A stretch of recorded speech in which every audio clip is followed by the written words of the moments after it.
اعوذ باللہ من الشیطان الرجیم بسم اللہ الرحمن الرحیم۔ السلام علیکم ویورز، امید ہے آپ سب خیریت سے ہوں گے۔ الحمدللہ میں بھی خیریت سے ہوں۔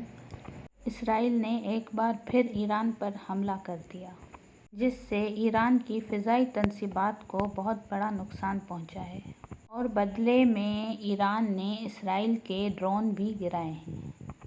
اور یہاں پر ایک بات تو واضح ہو گئی کہ جنگی حالات کی وجہ سے ایک بار پھر گولڈ کے حالات خراب ہونا شروع ہو گئے ہیں، کیونکہ گولڈ ریٹ پھر اوپر کی جانب نکلنے کو تیار ہے، اور اب جواباً ایران اسرائیل پر اٹیک کرتا ہے تو گولڈ کا ریٹ پھر اوپر کی طرف اور جانا شروع ہو جائے گا۔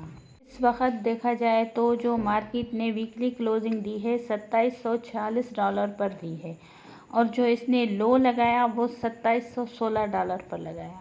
کل کے دن میں مارکیٹ کا ٹرینڈ ڈاؤن کی جانب تھا، اور جیسے ہی جنگ کی خبریں آنا شروع ہو گئیں تو پھر مارکیٹ نے اوپر کی طرف جانا شروع کر دیا، اور آنے والے دنوں میں حالات مزید زیادہ خراب ہوتے ہیں تو گولڈ کا ریٹ اپنا ایک نیا ہائی لگائے گا، وہ $2775 ضرور ہوگا۔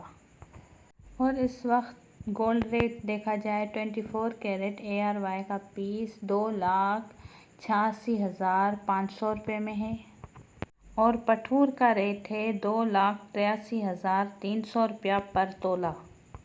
اگر آپ ہولڈ کر سکتے ہیں تو ہولڈ کر لیں۔ اوکے ویورز، اللہ حافظ۔ دعاؤں میں یاد رکھیے گا۔ چینل کو لائک کریں، سبسکرائب کریں، شیئر کریں۔ Thank you for watching my video. اللہ حافظ۔